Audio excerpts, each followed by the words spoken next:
Ready महोदय, सरकार की ओर से इन भाषा संस्थानों को विशेष संरक्षण तथा सुविधाएं प्राप्त हैं।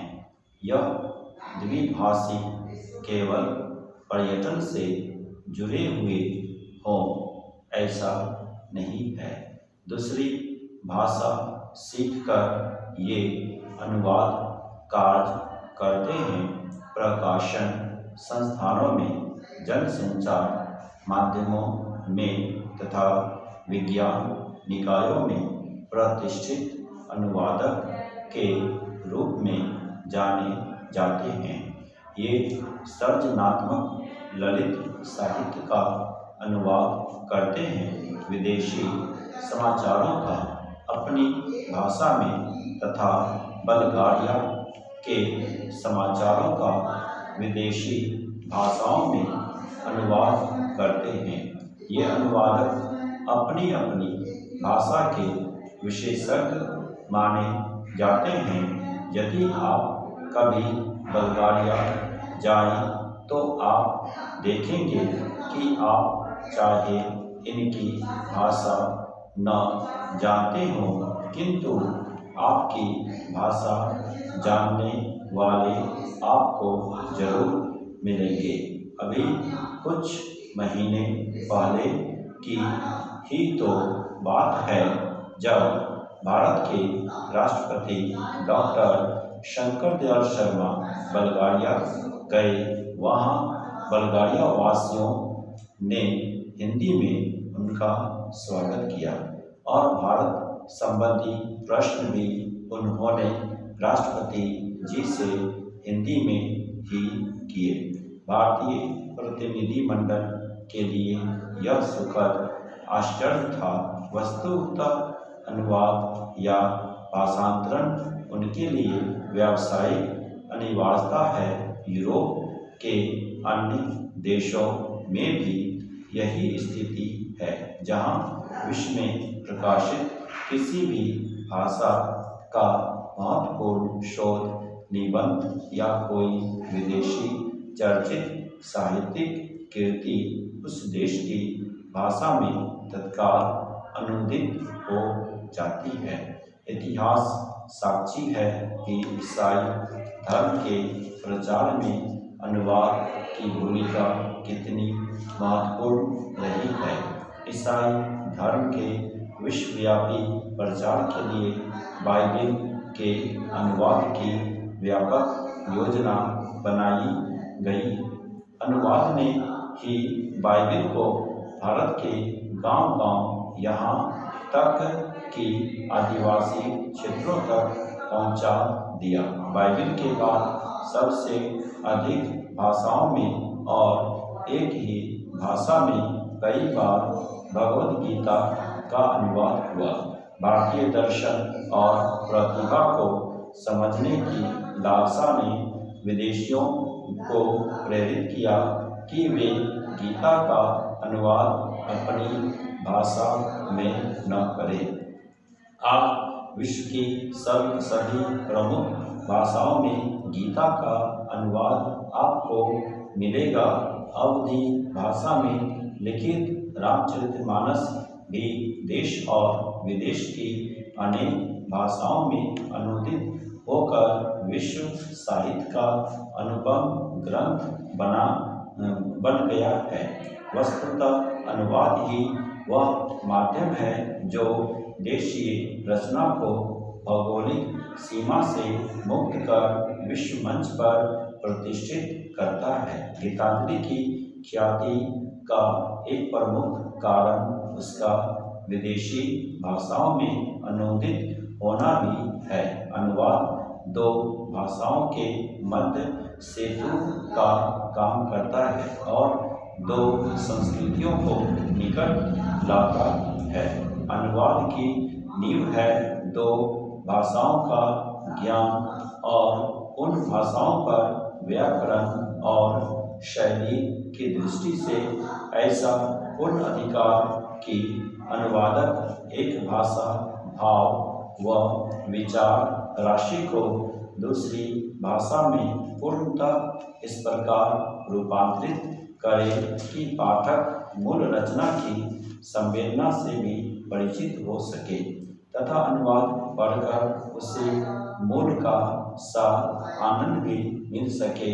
यही लक्ष्य अनुवादक के लिए समस्या उत्पन्न करता है और इसी में उसके कौशल की पहचान भी होती है। स्रोत भाषा का ज्ञान अनुवादक के लिए इसीलिए अपरिहार्य माना जाता है। भाइयों और बहनों, आज मुझे बड़ी प्रसन्नता है कि हमारे बड़े बड़े कृषि वैज्ञानिक और कृषि विशेषज्ञ अपने अनुसंधानों के साथ राष्ट्रभाषा हिंदी में प्रस्तुत करने के लिए पूरे देश से यहाँ एकत्र हुए हैं। मैं तो हमेशा ही कहता रहा हूँ कि किसानों तक नई जानकारी उनकी ही भाषा में पहुँचाई जा सकती है। आपने अच्छा किया कि श्री गणेश राष्ट्रभाषा हिंदी से किया। मैं तो चाहूँगा कि सभी भारतीय भाषाओं में राष्ट्रीय कृषि सम्मेलन आयोजित किए जाएं, ताकि सभी क्षेत्रों के किसानों को पता चले कि उनके लिए इस देश के कृषि वैज्ञानिक कितनी मेहनत से नई नई किस्में और तकनीकें निकाल रहे हैं। अब से 3 दिन बाद हम नए वर्ष में प्रवेश करेंगे। मुझे बताया गया कि सन 1995 के वर्ष को यूनेस्को ने सहनशीलता का वर्ष घोषित किया हुआ था। शायद भारत में इसके बारे में ज़्यादा चहल-पहल या चर्चा नहीं हुई, क्योंकि भारत देश और भारतीय लोग तो हैं ही सहनशील। इसमें भी सबसे ज़्यादा सहनशील हैं किसान। आप खुद हिसाब लगा लो, हर तरह से भारत का किसान संसार का सबसे सहनशील प्राणी सिद्ध होगा।